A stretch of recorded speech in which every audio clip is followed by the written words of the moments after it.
That video is a little bit longer than usual, so stay tuned. It is a really cool one. We prepared some chapters in the description, so if you want to skip a part, so just use the chapters. So we have a long interview with the owner. We have a really cool spec list where we show everything about that car. We have a dyno section with numbers at the end. So use the chapters if you want to skip some parts and have fun with it. Hi, first off, can you tell us your name and where you're from? Well, my name is Luc Montreal. I'm from Holland, region Utrecht. Okay. That's where I live. Okay. How long have you owned that 370Z? Well, the Nismo I owned 8 years. What was your, it's a different question, but what was your first car you had? First car? First car. Very first car? Very first. That was a Golf GTR Type 1, also a white one. A GTI or what? GTI. GTI. Or did I say GTR? GTI, yes. Oh, that would be cool. You're too much in the Nissan scene now. No, yeah, GTI. Yeah. Okay. And before that one, what you owned? Before this one, I had a 370Z, normal one, automatic, and before that, I had a 350Z manual. Okay. What happens to the first 370? Yeah, I blew my engine. Okay. So it was you say it was still stock, right? The engine. Yeah, the engine was still stock. We took the engine out. We built a twin turbo kit on it. Put the engine back. Brought it to a tuner in Holland. He tuned it. We had 680 horsepower. In 2 months, about 2 months, I blew up my transmission 3 times. So every time I had to bring the transmission back to the company. They put new plates in it. I drove it for 2 weeks, gone. Okay. So that, we did it back and forth, 2 months, 3 months, and then in the last time we ordered some bullet plates from America. They were a little better. They hold up the power, but then I blew up my engine. Okay. Yeah, and then you decided to sell that car? Yeah, I decided to sell the car, so I bought a used engine, put the engine in, take, of course, the old engine out with the twin turbo. So you sold it almost stock and let the twin turbo at your place? Yes. Okay. So since when you are in the Nissan scene then? When I bought the 350Z. When was it? A long time ago. I don't know anymore. 13 years ago. 13 years ago. 13 years, 14 years. And how long you owned that one? This one? Yes. 8 years. 8 years. And did you already start with the build when you got it? Well, I bought it with a damaged front, not too much damage. So I brought it to the metal worker, and while the car was by the metal worker, the engine was out, so we built the engine. Okay. So your previous 370Z was also turbocharged? Yes. Okay. So that was always your dream to have a turbocharged 370? Well, actually a supercharger.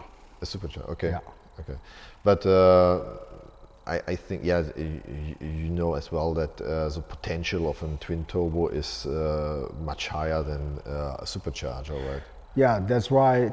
That's why my friends say, come to the garage, we talk about it.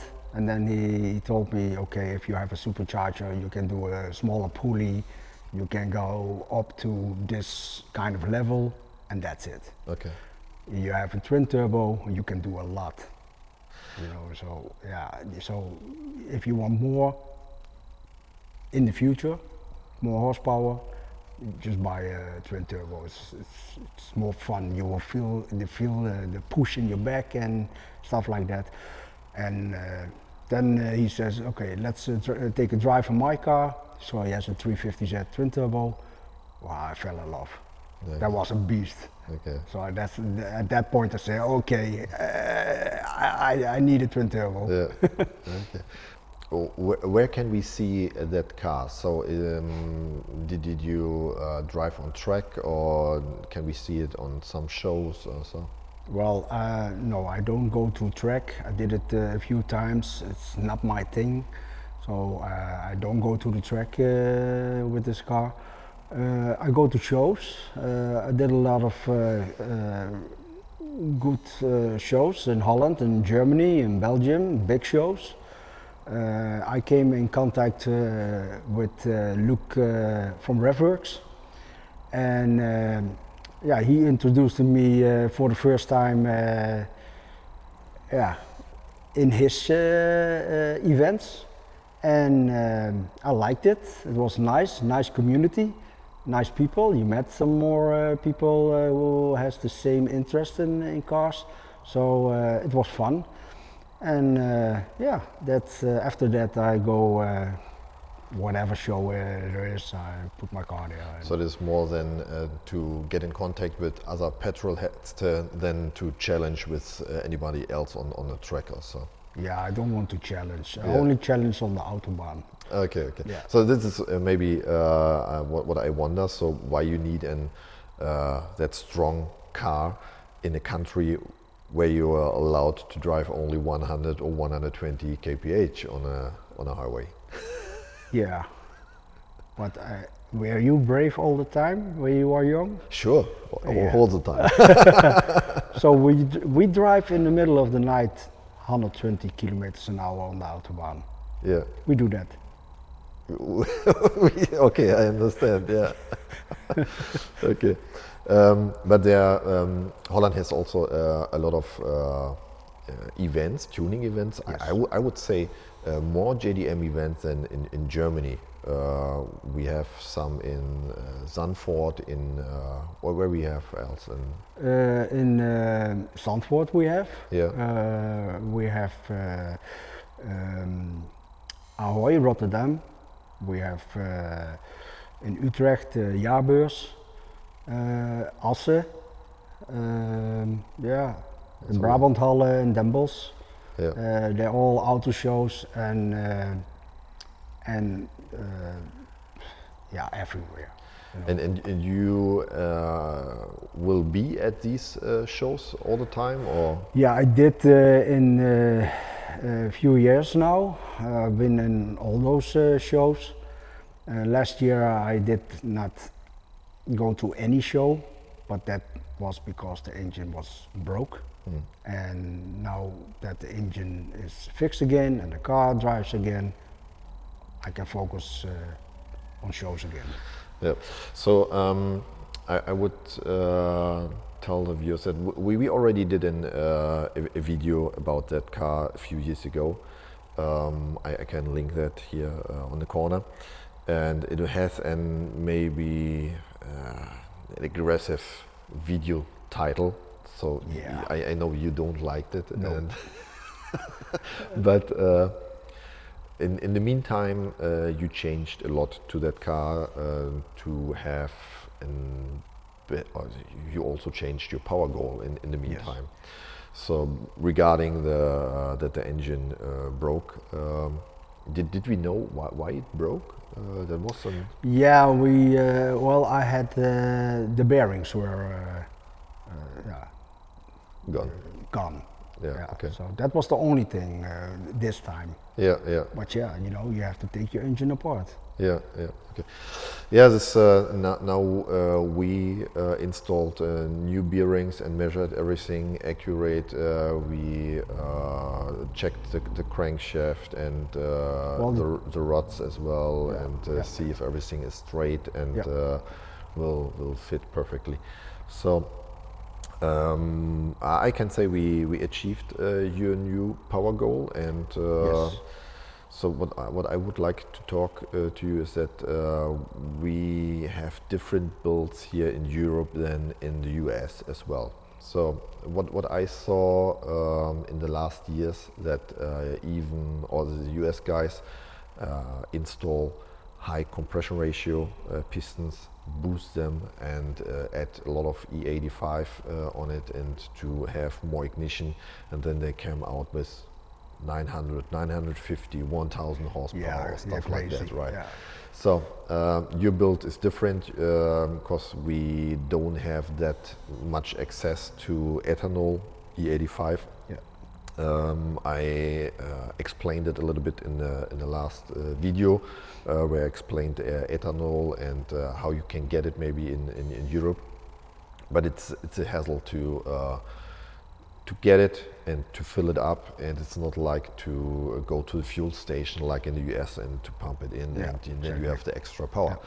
So this is the reason why you decided to go low compression ratio. Yes. And to increase the power by increasing the boost instead Right. of increasing ignition as lot as you want.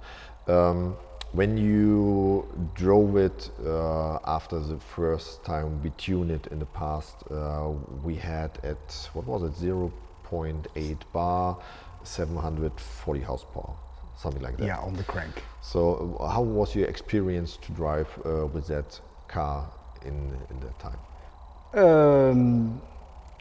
Yeah, it was fun. It has a lot of power. Sometimes it was scared. Yeah, if you lose traction, you know, it is a rear-wheel drive car. Yeah. Yeah, it's going everywhere, but not where you want to go. So you have to control your right feet. Yeah. For that. So it was a lot of power, but after a while you get used to it. Yeah. And then you think, is there something wrong with the car, you know? Because it is so normal. Yeah. So yeah, everybody wants more after a while, right? Yeah. So to get that kick again, Yeah. and to be scared again, maybe. Yeah. Yeah, you don't know. We have some stickers on your car called DogZilla. You have a cap called DogZilla Z35, and I'm not weird. I'm a limited edition. So can you explain how did you came to that name? Well, it is because of you. Okay. You made the video. Yeah. When the car was here the first time, when we tuned the car. That was around 8 years ago. No, it's not that long ago. 7 years. No. 6 maybe. Okay, 6 years 6 ago. years. And the title, you made the title GTR Killer. Yeah. Well, you know, don't mess with the GTR fanboys, because the whole internet is going to complain, you know. So yeah, in the comments they say a lot, you never can beat the GTR, you will never be a GTR. It's not what I wanted. I don't want to beat the GTR. It's nice that you are faster than a stock GTR, but I wanted you just to make a fast car. Yeah. So they say, you always will be the underdog, and I hear the name underdog a lot. So I thought to myself, okay, underdog. I had to make an Instagram page, so they all have nicknames on Instagram. So I had to think by myself for a cool nickname, and then I thought, okay, you know, I cannot call my car Godzilla, because then the internet will explode. Yeah. But I thought, okay, they call me every time the underdog. If you reverse God, you will have dog. So underdog, dog, DogZilla, Godzilla, DogZilla. Yeah. So that's why I choose the name DogZilla. I understand. So I'm the reason for it. Okay. Yeah, it's your fault. Thank you. Maybe sorry. Yeah. Okay. Yeah, great. Thank you very much for the interview. Did you have anything to tell the people who want to go maybe to a boosted setup or something. Do you have any suggestions what they can do, what they should do also? Yeah, first of all, choose a good shop. Choose a good tuner and talk to somebody who did it already. Because if you're going to try to find information on the internet, you will find good ones, but also bad ones. Yeah. So if you are in Holland, ask somebody in Holland who knows somebody who did it already, and then. You think before you buy anything, right? Yeah, because you can buy the wrong parts. Yeah. You know, it happens in the past as well with some guys I know. So I also did, I make few mistakes, but I learned from my mistakes. So now I can transfer my experience to somebody else who wants to build a twin turbo or a single turbo or a supercharger. Because I did not only do my car, I did also do superchargers. So. So you already helping guys in Holland, right? Yes. Okay, so you have your own WhatsApp community or so. So yes. We will show the viewers your Instagram account or maybe your Facebook account, so they can contact you if they are living in the Netherlands or so. If they get, if they want any help, because I know there's some language barrier sometimes, that these guys don't want to call us if they are not, speak well English or German, and so it is better to contact you, and you stay always in contact with us. So so we do also. Sometimes did some brainstorming, right, and find a good setup for these guys on the parts they maybe already have or they want to buy, or they have a limited budget or so. So it's better to go that way. Don't buy stuff you see on the internet, even if it's a good offer maybe, but it can go the wrong way sometimes. An example, a few days ago, a friend of mine from the club called me or texted me and say, hey, listen, I want to buy it was a single turbo setup, a used one. Can you look at it? I say, of course I can do it. I say, how many, what will it cost? He said 1,500 euros. I said, I don't have to look at it.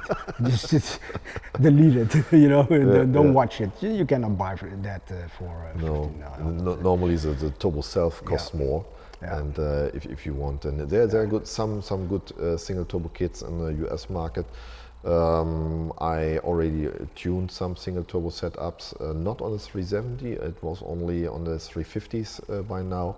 It's also a cool sound and it's a good power, but it is not really made for a V engine, right? So if you have a V engine, you have two banks, you have a dual exhaust, so it would be better if you have two turbochargers on it.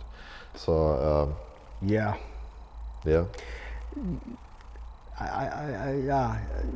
I think also, but I think also for the cost, it will be much cheaper if you do a single turbo.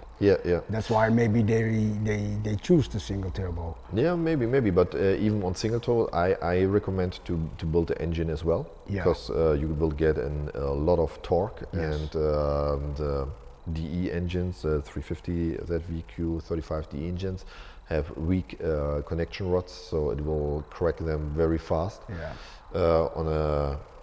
Even on a stock 370, it is a risk to do that. I know. You can. It is. It's like it is, right? So it is built for an NA setup with an 11:1 compression ratio.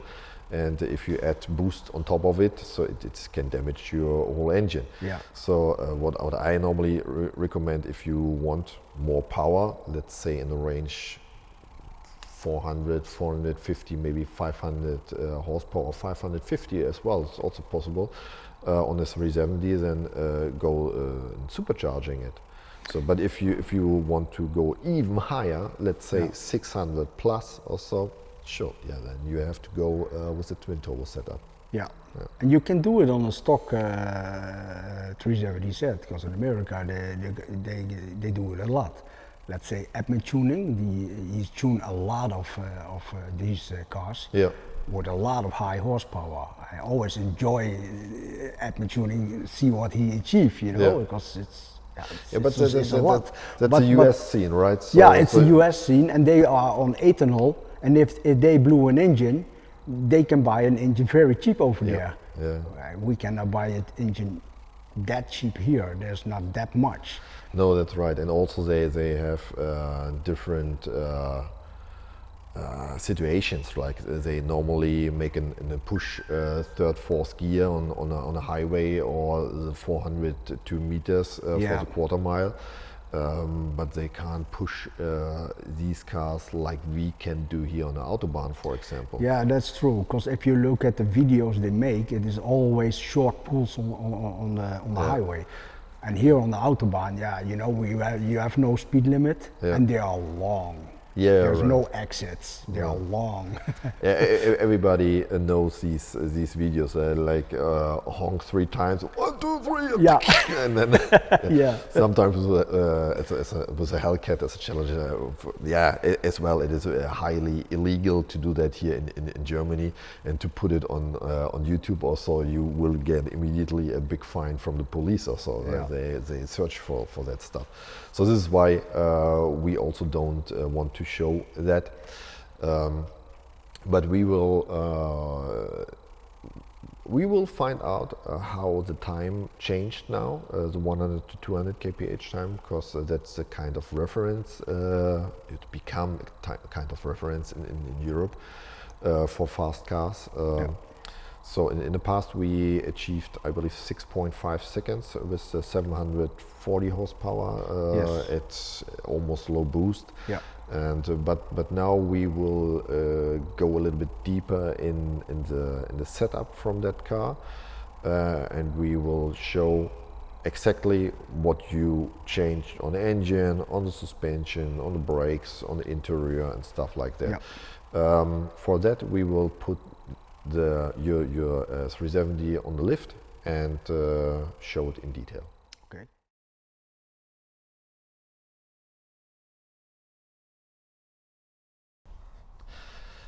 Yeah, Luc, let's start with a spec list. So we do different chapters so that it's not that confusing, because the spec list is very, very long, I think. Yes. And let's start with the main, with the heart, with the engine. So we see here your custom built intake manifold and the built engine below. Let us know which pistons you use, which rods, and what you did to the engine. Yes. Well, the engine is a fully built engine, closed deck. It has king bearings, main bearings, king rod bearings, RP main stud, RP L90s head studs. It has Wiseco pistons. It has Corello rods. Bigger valves, Supertech. Darton sleeves, of course. Yes. It has the Brain Crower head gasket with the stopper ring. Compression ratio of the compression ratio is 9.1. 9 to 1. 9 to 1. 9 to 1. Yep. Okay, yeah. But still original cams and still VVL. Yes. That is still stock, right? Yes. Okay. Yes. So you changed as well the oil pump, right? Yes, for or the gears. The gears, the boundary gears. The boundary gears, yeah. So for higher RPM, so we highly recommend to use these boundary forged oil pump gears. Yeah, that's also the intake manifold is a little bit different. It's also custom made and with bigger air filters, right? Because the one which came with the AAM kit are very small. Yes. And also the location is not that great, right? Yes, the location was before here in the engine bay. Yeah. And now it's all the way routed. It is here somewhere. Yeah. Yeah. So radiator is a different one, Yeah, or it's an upgraded Mishimoto one. yeah. Intercooler. Intercooler is also a different one. We have now the Threadstone, the bigger. The biggest one. yeah, Oh, the not the biggest. I think the. Well, the biggest one for the twin turbo setup. Okay. Yeah. Yeah. That we changed. I changed. I did go to external blow-offs. Yeah. I did go to external wastegate with open screamer pipes. Yeah. This is what we show later with the exhaust. But the turbo, did you know?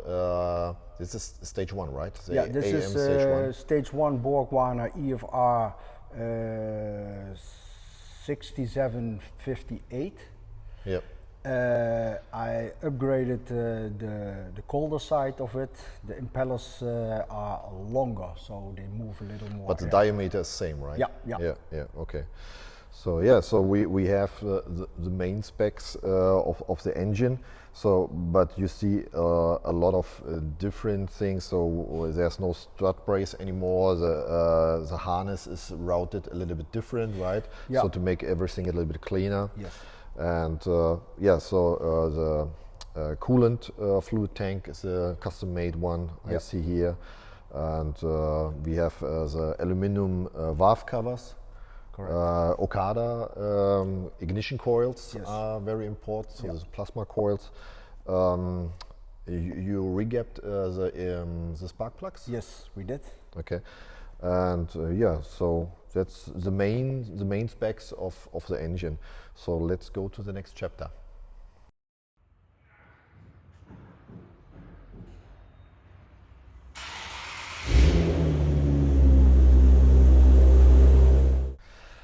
Our next chapter is wheels, brakes and suspensions. That we see here a very nice Ferrada wheels Luciano got from us. So it was a lot of headache to find the right size, if I remember right.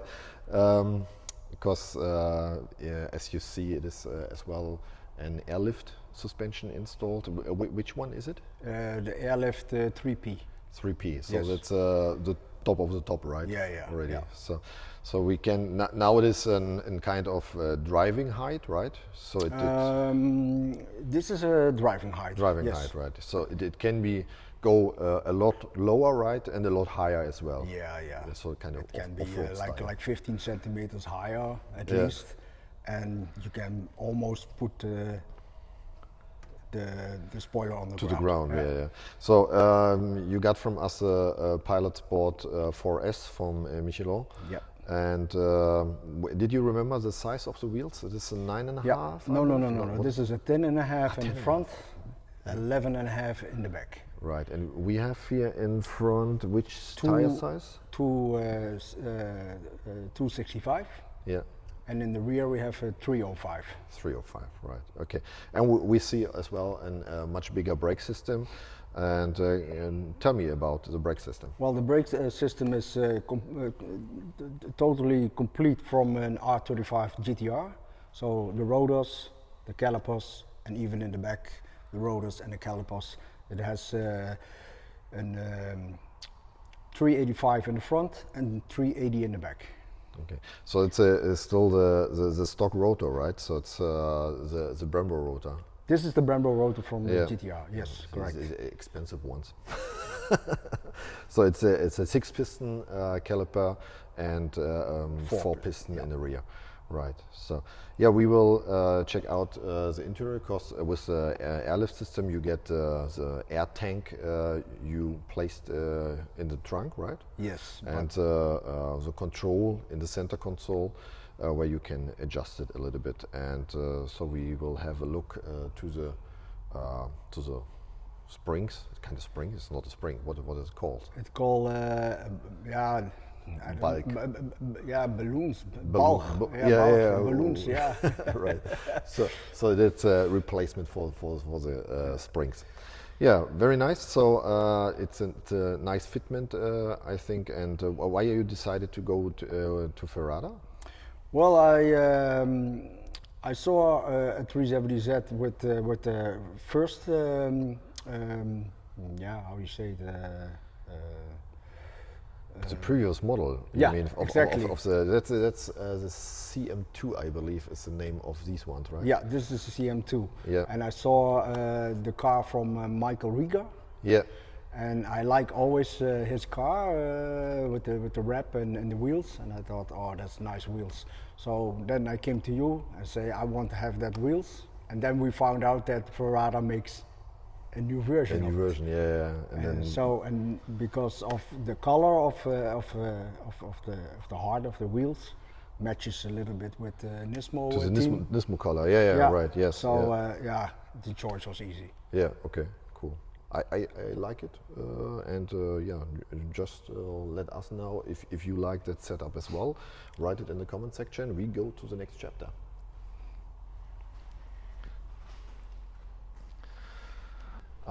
Yeah, fuel system is the next chapter I would like to discuss with you. It depends, sure, on the power you want to get and on the fuel you want to use, and it belongs to the engine, sure.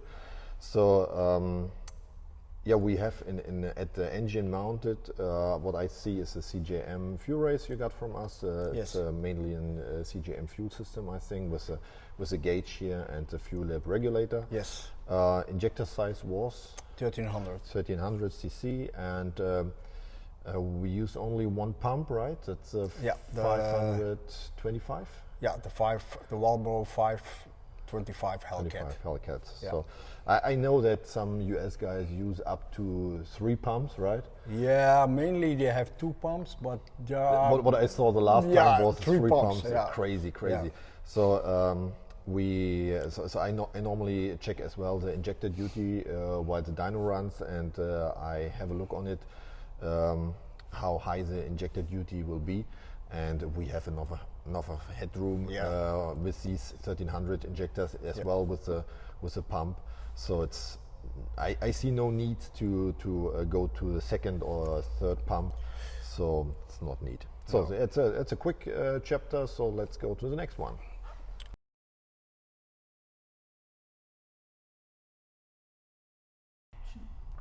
Next chapter is exhaust system. So exhaust system starts at the turbocharger.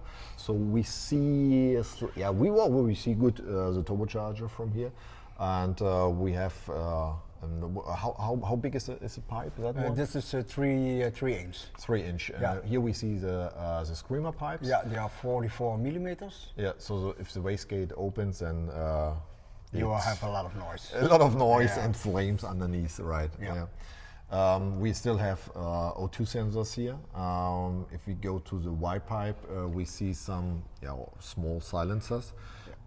It will be connected to which pipe size? Which is 3.5 inch. 3.5 inch. Yeah. I remember you had in the past 2 3-inch, dual 3-inch, right? Yeah, I had 2 dual 3 inch and 2 dual 2.5 inch. So I switched and see what I liked. But I remember there was a kind of drone noise issue you had before. Yeah. When we did the last video, it had the dual system, right? Or No. Was it already the single? You mean with the 0.8 bar? Yeah. It has the dual. That was a dual, Yeah. right? Yeah, that's what I remember, right? Yes, and let's go to the back and see what we have here. So we have here a kind of valve to reduce the noises and for street use, or if you are starting the engine where you're living or so, not to disturb your neighbors. Exactly, especially in the morning. Especially in the morning, yeah. And in the rear we have also, it's all custom made, right? So you can't buy it, don't ask me where to buy it, it's all custom made. So in the rear we have also silencers with valves here, and there are also special silencers, right? Yeah, there are 2 Grady Revolution mufflers, 3 inch. 3 inch, right. Looks great, I think, so it fits good to the car, and the noise is not that brutal loud, so you can drive hundreds of kilometers Yes. without get headache, right? Yes, and even you can then close the valves, and then the noise is less. Less. So it is, We measured with a TÜV guy last time, so you can reduce it almost to stock noise, right? under the stock noise. Under the stock Under noise. the stock noise. And that with that power, it's crazy. Yeah. But to be honest, if you close all the valves, I don't think it is healthy for the engine to drive like that. Yeah, sure. But if you're only rolling, or let's say you drive in a street in a town or so, then that's okay. Exactly. Yeah, that's okay. Yeah. That's what it is. So underneath we see as well. You changed all the bushings, which belongs to the suspension. So these are which brand is it? These are StrongTech. So Strong Flex, right? Strong Flex. Strong Flex, yeah, right? Strong Yeah. Flex. Yeah. And they are all the bushings you can see is And it's, changed with poly. It's a lot of work. You know that I made a video in the past with what was this Super Pro bushings, and it's I know the work. You ask me, and I say it's. Yeah. I normally don't want these kind of work because it's a lot, and it's not the cleanest work. So it's a lot of power you need. And, Yeah, it's shit work. yeah, I also see it belongs as well to the suspension. We have camber arms here from it is SPL. SPL, right? So, but it's still the stock stabilizer, right? The anti-roll bar. Yeah, because the Nismo one has one in the trunk. Yeah, So an additional one on yeah. top. Yeah. So what I know that a lot of people who has a Nismo only change the front one Yeah. and not the rear. So I did not change the rear. And it's good for me. Yeah. Yeah, so that's mainly the exhaust system, a little bit suspension on top of it. So let's go to the next one. So next one will be the drivetrain, very important to get the power to the wheels. So which clutch you have installed? Well, it is the dual plate from Spec SS trim. Can hold up 900 feet-pound of torque. That's a lot. Yeah. That's a lot. But I drove the car a lot, so it felt not that hard. So you don't get that big muscles on the left leg. Yeah, so it's good to drive. It's not shattering that much. So it is a nice one. So it's a dual clutch, dual plate clutch means it is including the flywheel for sure. Yes. And so what I see here as well, so we have not the CSC anymore, we have an external slave cylinder. Yeah. It's a CMAC, I think. This is the CMAC V2 version. Yeah. And they're already now at V3 version, but it doesn't matter if you have a CMAC V1, V2 or V3, you're good. Yeah, right. So just skip the CSC and then it's already good, right? Exactly. What I see is the linkage, the steering linkage is not modified or welded. What I see from different other twin turbo setups, so which is very dangerous to weld that stuff together. So it's still the stock connection from the steering rack to the linkage. Yeah, so no need to modify. Yeah. Yeah. So we have here the stock drive shaft. Yes. Sure. You have as well an short shifter installed. Can we see it from here? A little bit, yeah. So we can see it a little bit. So the rear link from the stock one is removed, and so you can see here the linkage to the shifter. So let's go to the back and. So in the rear we have the differential, which is also very important. So it is not really good to make fast times if you have a very short one. It is good for NA cars, so we install them a lot to go to the final drive ratio 4.1. So, but if you have more power, it is sometimes better to reduce the ratio to a lower one. And you already did the same, so you lowered from the stock one is 3.692 and now it is in 3.3 from the 3.3 automatic. from the automatic transmission. Yes. So that means as well the LSD is also switched to the automatic LSD because the ring is bigger on these ones and the case of the LSD needs also to be changed. So it's not only the pinion and the ring you have to change the whole. But I swap complete the differential. Yeah. So it was easy. So it's an automatic differential then? Yes. Fully. Yes. So drive shaft still stock, what I Yes. see. So we still have no problems here as well. And then we are already at the wheels. So so what we saw as well on the dyno, we have a power loss of, what is it, a little bit over 30 horsepower, right? Mm-hmm. Yeah. So between clutch power and rear wheel drive, as rear wheel power. So that's what the US guys always look up on to the wheel horsepower, and the difference between wheel horsepower and clutch horsepower is the loss you have between the clutch and the wheels, and we measured on the dyno approximately 32, 30 up to 35 horsepower, something like that. On So your dyno. on my dyno, it depends a little bit on the dyno. If you have an dual drum dyno, then it is a little bit more. But on these DynoJet dynos, you always have, in fifth gear, we measure in fifth gear, 35 horsepower loss. Yeah, so we are good with the drivetrain. Let's go to the next one. Yeah, I see as well a lot of changes and modifications on the exterior. So you told me it is basically a Nismo V1. So we have the stock, very rare Nismo V1 rear wing, which everybody wants, but it's very expensive and hard to get. What else you change on the exterior? I changed on the exterior, of course, the Nismo V2 bumpers and side skirts. The extensions of the side skirts. Yep. Also the front, under the front bumper has also the front lip. Yeah. That belongs to the extensions of the side skirts. So that was one package. Painted this black.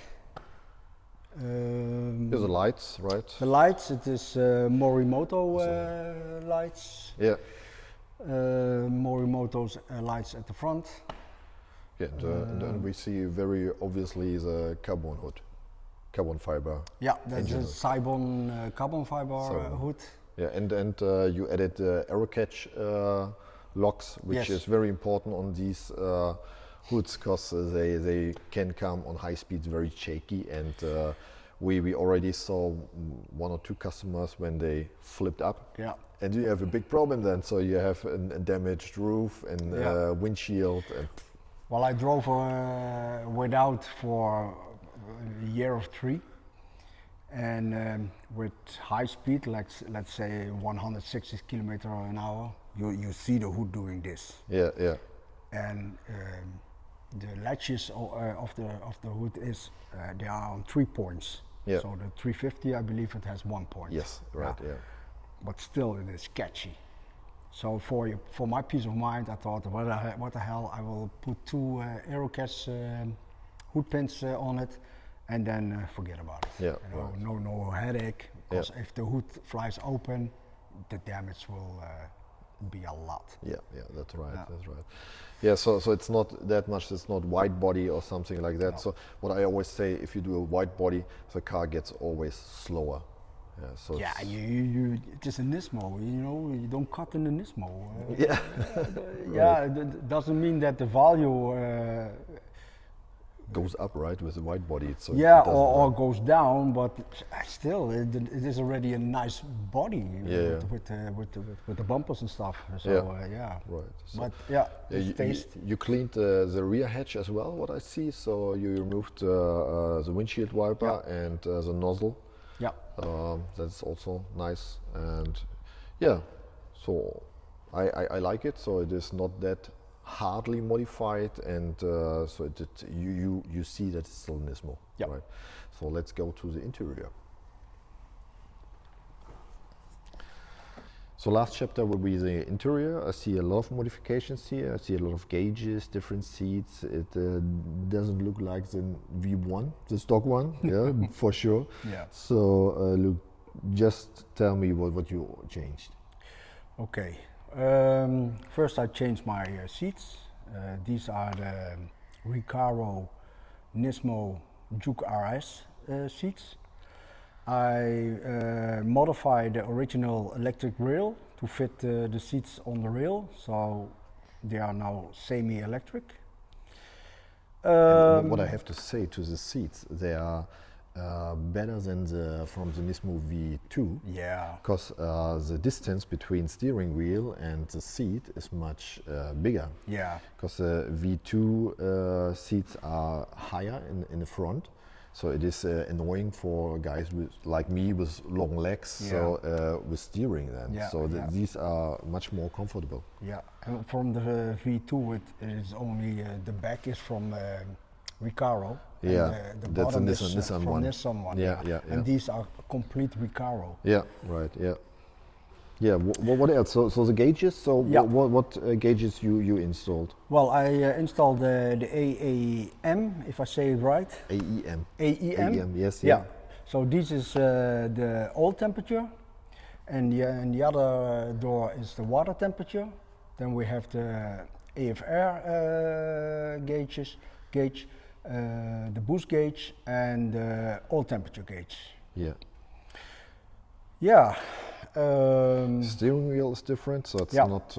It's a Nissan one. Yeah, it's a Nissan. Oh, yeah. Yeah, it came from the company Nissan. Let's say that. It is an Infiniti Q50 steering wheel. Yeah.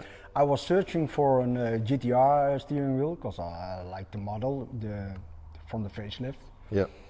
But to find one was hard and very expensive. Yeah. So then I searched for a steering wheel that looks like the GTR steering wheel, and then I saw that the steering wheel from the Q50 is almost identical as the GTR steering wheel. Well, what I always say is that Nissan is sometimes a little bit lazy to innovate some new products. So like the Juke steering wheel is the same like the 370 steering wheel. So it's exactly the same. So it looks a little bit different. The cover is different, but the core is the same. Yeah. Yeah. So even the buttons in the steering wheel are exactly the same as the GTR steering wheel. So you can switch them if you want. Yeah, yeah. But the control, so the connector, it fits, but it doesn't work. So you have to modify the steering wheel to make it that all the buttons work like it should be. Yeah, yeah, yeah. Okay, I see also the Tesla screen. So we made a video about that screen, especially also with your car. Yes. So you can watch it. I will put a link to that video in the corner. I see a different shifter. So we already spoke a little bit about it. So you see it now from the top. That's which manufacturer is it? The MP. MP. And then we see the airlift control behind it, and anything else I didn't see by now. Yeah, the rear mirror is the digital one, right? yeah, it's when the light hits the mirror, it's going to be dark. Yeah. So but it's automatic also, rear view. Yeah, but it's also a Nissan one, and you see them also on the GTRs. Yeah. Yeah, I got my Target Blue Eye in the car. Very helpful if you are on the autobahn and That's not legal.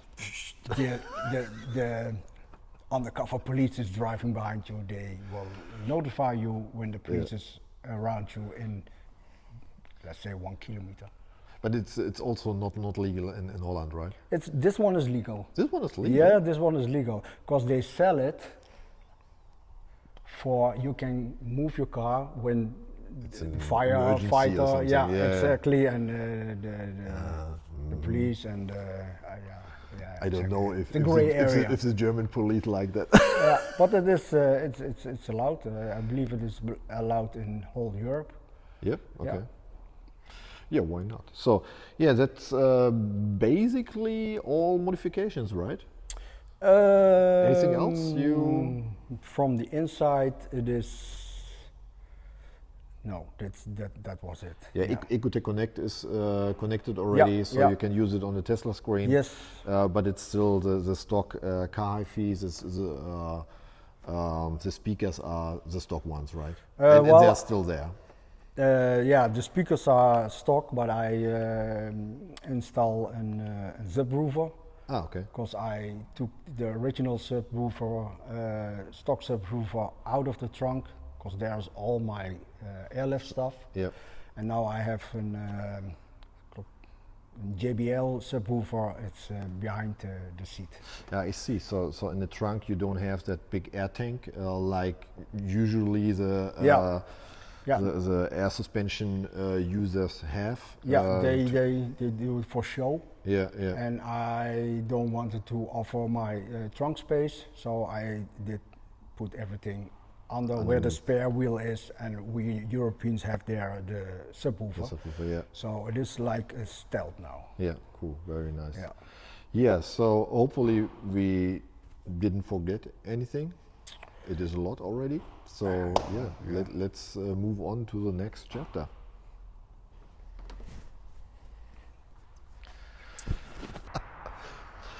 It's dyno time. So we strapped on the Z on the dyno. I prepared already a few maps. So we have 3 different power levels and a fun map to produce some flames, pops and bangs. All the guys want to do for kind of show off. And so let's see what each map will produce on power and how the fun map looks like.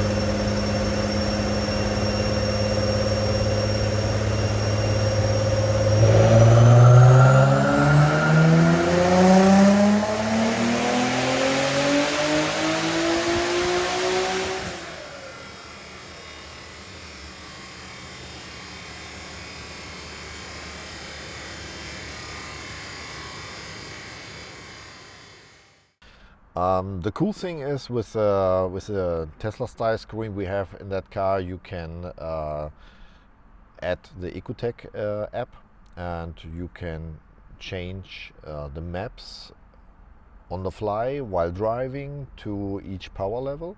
So you go to map switching, and then you see here now the 1.0 bar, 1.5 bar, 2 bar, and the DogZilla mode. And so you can switch between the maps. You see that as well on the speedo that will change. You can do that as well on the steering wheel. That will works as well, but it's a nicer option, and as well you know what you're doing or what is behind that map. And as well you can we have it in the dashboard. You can see the important values and data for your car, like boost and stuff like that. So normally it's no need to add all these gauges, because you can everything you want on this screen. That is very cool.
Yeah, let's talk about the final numbers, the result of that tuning. So as I told you before, we have 3 mappings, or I prepared 3 mappings, so 3 different power levels. The main difference is the boost in each map.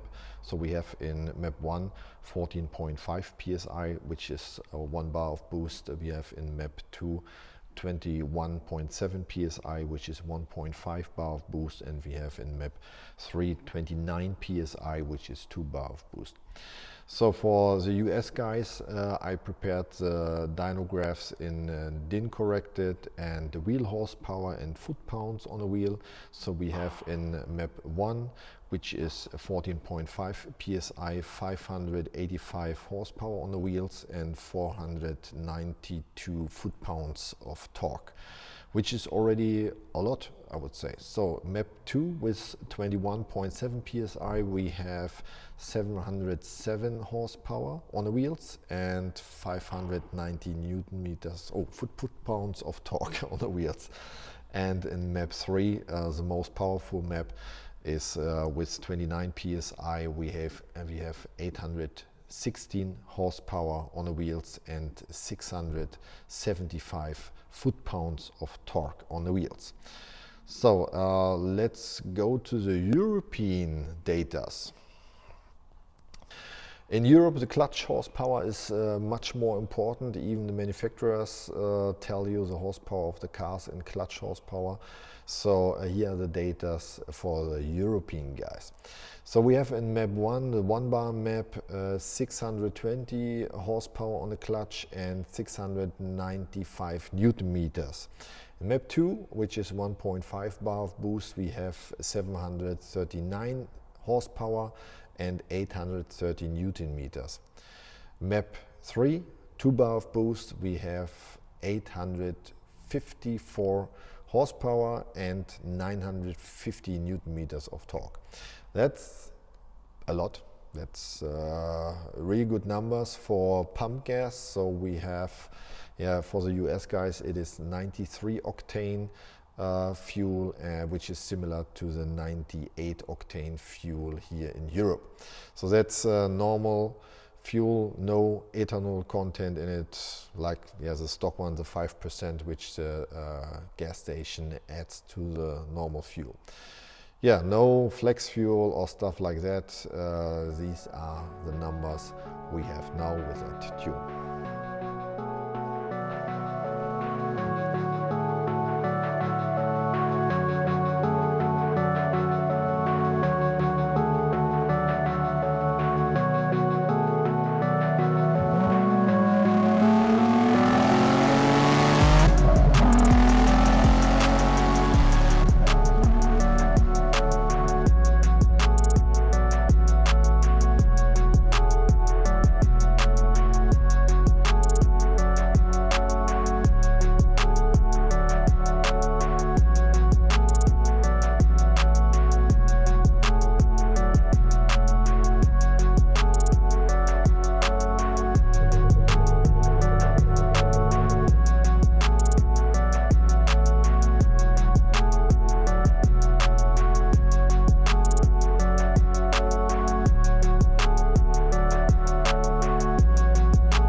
I close the laptop. That project is finished. I wish him all the best and a lot of trophies at all the shows he will visit. And yeah, subscribe to the channel, like the video, and see you next time here on CTD-Germany YouTube channel. Bye bye.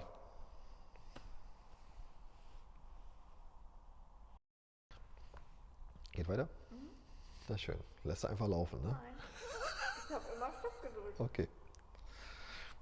Wir brauchen auch ein paar Outtakes. Ja, haben wir schon ein paar gesammelt. Auf Talk. That is a... Oh, Alter, ich geh kaputt, ne? In the past, you had the stock one, right? Yes, the 3.57. No, 7.5, right? No, 5.7.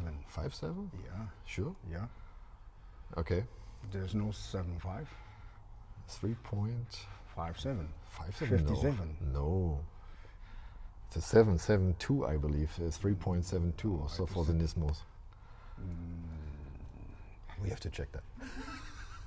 But anyway, it is still not inside the case. So now, which one is it?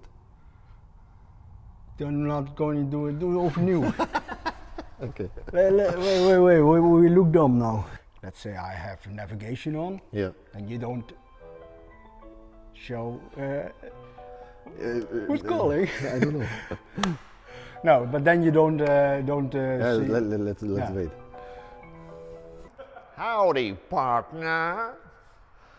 Welcome to our Texan Dyno show.